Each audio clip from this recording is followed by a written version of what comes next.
Now we shall begin.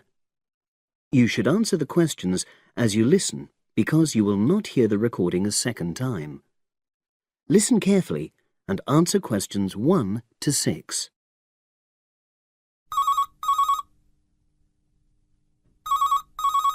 Hello? Hi Liz, it's Ken here. Hi, Ken. Nice to hear from you. Are you... This is just a quick call, but Mary and I have just been talking about our summer holiday. We haven't booked a place yet, and we've left it a bit late. We were just wondering if you know of any holiday rentals in your area. It's so nice there. Well, yes. I can think of 2 or 3 places that are very nice. What dates have you got in mind? The 10th of July to the 22nd of July. Oh, yes. That is quite soon, isn't it? Well, there's a place near here called Moonfleet. Is that MOONFLEET? That's right. It's quite a rural location, and it's next to the owner's house, but it's got fields all around it, so it's very pretty. Sounds okay. Can you tell me a bit more about it?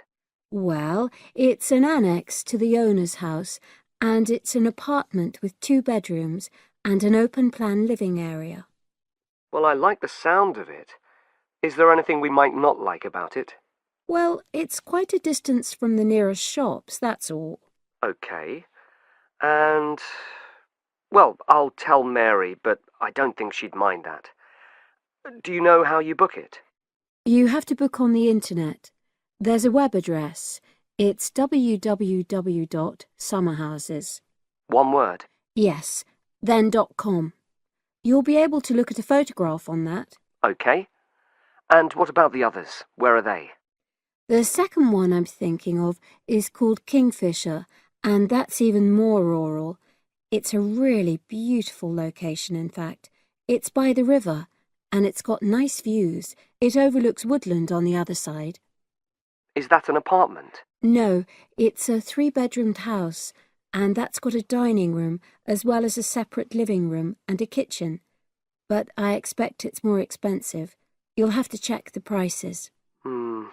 It's probably a bit bigger than we need, but our nephew might be joining us. We're not sure yet.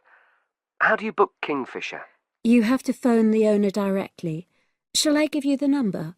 I've got it here in my phone book. It's 01752 669 218. Right. Now listen and answer questions 7 to 10. And you mentioned a third place? Yes, there's a house that my sister stayed in last year. It's called Sunnybanks. Nice name. And the location of that one is rather different. It's in the centre of a village, but it's a very small and quaint place. Did your sister like it? Oh, yes. It's by the sea, so her children really loved it. What's the accommodation like? I'm not sure about the number of rooms, because I haven't been in it myself, but I think she said it's quite spacious, and I know it's got its own garden. It's not very big, but it's not shared with anyone else, and it's supposed to be very pretty. Any snags, problems? The only other thing I can think of is that there's nowhere for parking. The streets are too narrow, so you have to leave your car somewhere else and then walk to the house. It's only about 10 minutes away, but... Okay. Well, I don't think it matters personally. How do you book it? There's an agent you have to contact. I don't know his details, but I can ask my sister and let you know tomorrow. Thanks, Liz. That'd be great. I'll talk to Mary and see what she says. Thanks for your help. That's okay, Ken. I'll speak to you again tomorrow. I hope you find what you're looking for.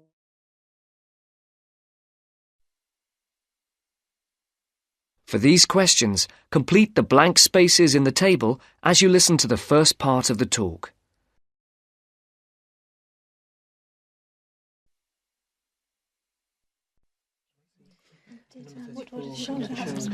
Good morning, everyone.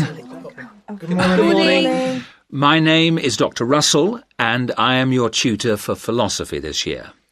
I think we're all here. Let's see, 5, 6, 7, yes, that's everyone. Before we look at the 3 lectures you've had on philosophy this week, I would just like to run through a few things about what you can expect of me as tutor and what in turn we expect of you. As for myself, my function as tutor is to help you in all things relating to your work in the philosophy course. The help that I am able to give is, of course, mainly academic. For personal matters, I can refer you to other support services in the university, ranging from counselling to welfare.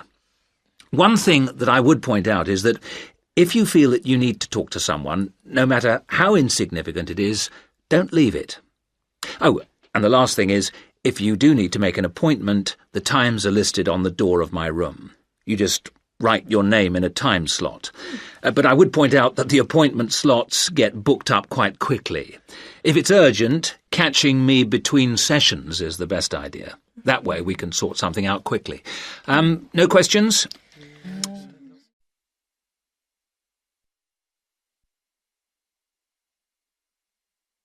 As you listen to the second part of the talk, answer the questions. For questions 14 to 19, circle the correct letter, A, B, or C.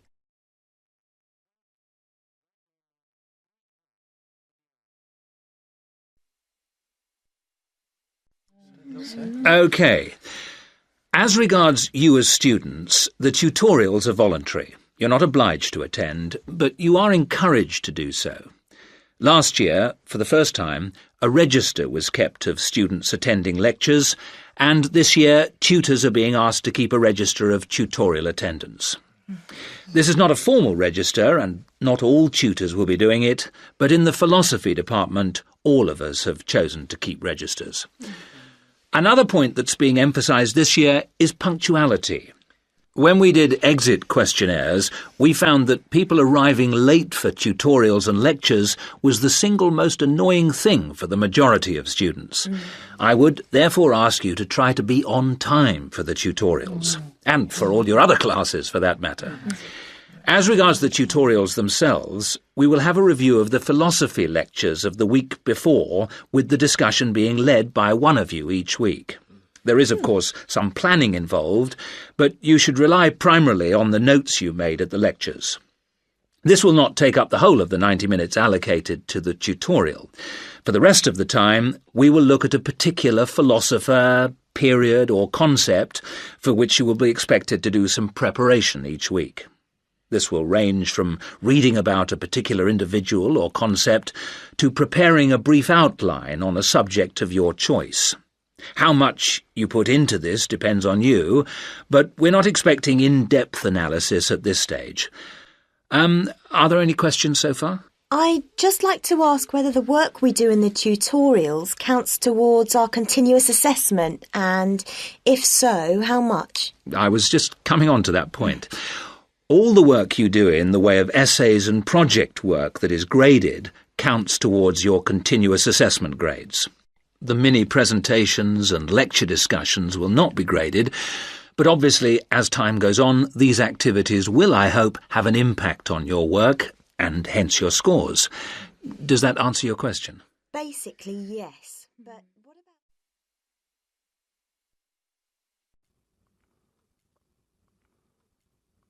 Now listen carefully and answer questions 21 to 25. So, are you making any progress with your plans for our annual charity event? I guess first things first, have you decided what charity it will be in aid of this year? We're thinking about Help the Children Africa, sir. Well, that's Mark's idea, sir, but I myself prefer a local charity called the Meals on Wheels. I'd have to agree with Laura on this one, Mark.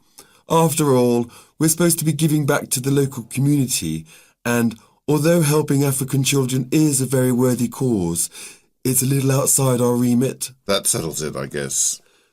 Moving on from the beneficiary question, have you made a decision on what type of event it will be? Yes, we plan on doing something a little different this year. We're calling the event Balloonathon. Basically, we're going to offer balloons for sale to all the students. Balloons? I don't see where you're going with this. Why would they want to buy a balloon? Well, here's the thing. We don't actually give them the balloon.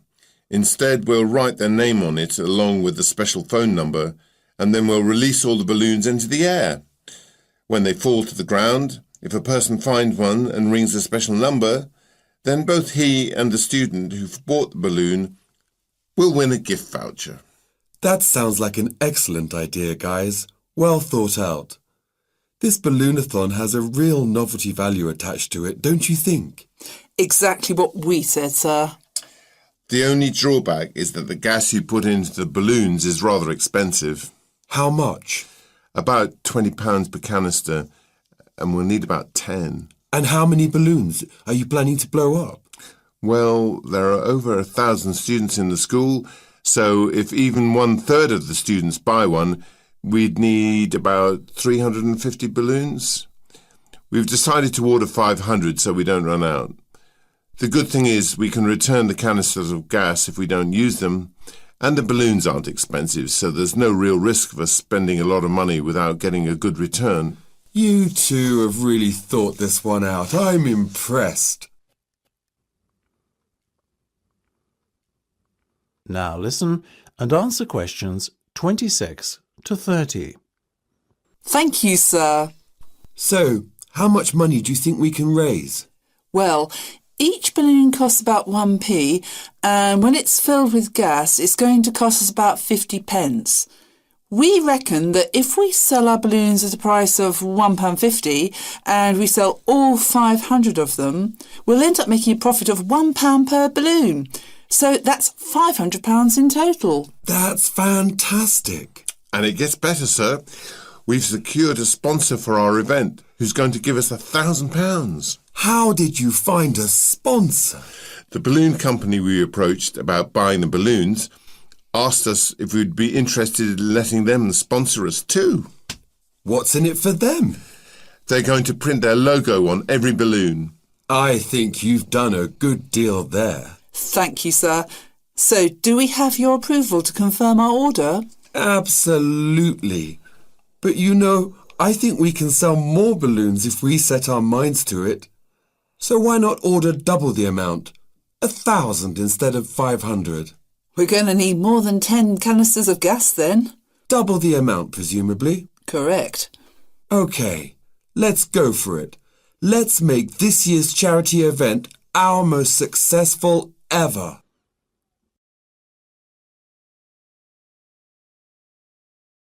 Now listen carefully and answer questions 31 to 40. River dance is an expression of modern Irish culture, but it is based on a culture which had its golden era from the 6th to the 9th century. Before that period, Irish culture was oral and based on a love of complicated stories and poetic styles.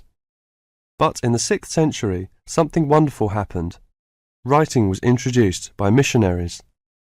From then on, the culture of Ireland began to develop in ways impossible before, and had considerable influence in Northern Europe in the period up to the 9th century. With the invasions which began in the 9th century, this golden age collapsed, and there never was any real recovery. There were no wealthy kings to sponsor the poets and scholars, so the tradition survived only in a form which the peasants liked. The love of story and song did not die, but no real attempt was made to find a distinctive Irish style until the end of the 19th century, when Irish nationalism began to influence writers, in English called Anglo-Irish literature. There are many famous writers from that period. There is also William Butler Yeats, George Bernard Shaw, and Samuel Beckett, all of whom have received the Nobel Prize for Literature. In all, Ireland has received the Nobel Literature Prize 4 times. When you consider we have only a population half the size of Beijing, you see how unusual that is. Now, let me talk about the music. The Irish love of music has succeeded in surviving the change from Irish, the native language, to the language of the invader, and has once more begun to blossom and become influential outside the country. Irish music was reduced to being the language of the country people and was dying out as people moved to the cities. Young city people did not want to listen to peasant music. although we were all told it was important. Some efforts were made to make it attractive to city people, but largely without success. More recently, this has begun to change, and since the 1980s has taken off. But modern Ireland has been looking for more than just a revival of traditional music.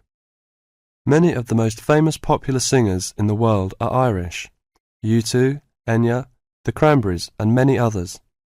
There are 10,000 people employed in Ireland in the music industry.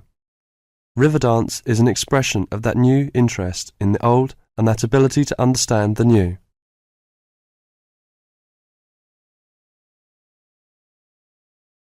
You now have half a minute to check your answers.